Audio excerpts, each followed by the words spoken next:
Hi students, നമ്മൾ event നോട്ടിഫിക്കേഷനുമായി base ചെയ്ത് ഒരു ഡിസ്ട്രിബ്യൂട്ടഡ് ഇവൻറ്റ് ബേസ് സിസ്റ്റത്തിൻ്റെ ഫങ്ഷണാലിറ്റിയെ പറ്റിയൊക്കെ പറഞ്ഞു. ഇനി അതിൻ്റെ ഒരു എക്സാമ്പിളാണ് ഈ വീഡിയോ പറയുന്നത്, ഡിസ്ട്രിബ്യൂട്ടഡ് ഇവൻറ്റ് നോട്ടിഫിക്കേഷൻ. ഈ ഫിഗർ കണ്ടോ, ഇവിടെ ഇവൻറ്റ് സർവീസസും ഉണ്ട്, സബ്സ്ക്രൈബറും ഉണ്ട്. ഓരോ സബ്സ്ക്രൈബറിനും ഓരോ ഒബ്ജക്റ്റ് ഓഫ് ഇൻട്രസ്റ്റ് ഉണ്ട്. അപ്പോൾ ഇവിടെ ഒരു 3 കേസുകൾ പറയുന്നുണ്ട്. അതായത് ഇവിടെ ഒരു inside object without an observer. അപ്പം ഇവിടെ ഈ ബോക്സിൻ്റെ അകത്ത് ഒരു ഒബ്ജക്റ്റ് ഓഫ് ഇൻട്രസ്റ്റിൻ്റെ ആദ്യത്തെ കണ്ടീഷൻ കണ്ട. ഇവിടെ എന്ന് പറയുമ്പം സബ്സ്ക്രൈബേഴ്സിലേക്ക് ഡയറക്റ്റ്ലി ഇത് നോട്ടിഫിക്കേഷൻ കൊടുക്കുക ചെയ്യുന്നത്.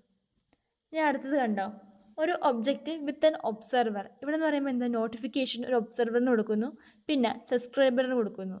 Outside object with an observer.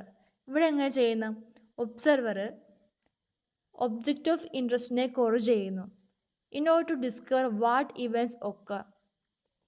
അടുത്ത എന്താണ്, ഒബ്സർവർ സെൻസ് നോട്ടിഫിക്കേഷൻ ടു സബ്സ്ക്രൈബേഴ്സിന് ഒബ്സർവർ നോട്ടിഫിക്കേഷൻസ് കൊടുക്കുന്നു.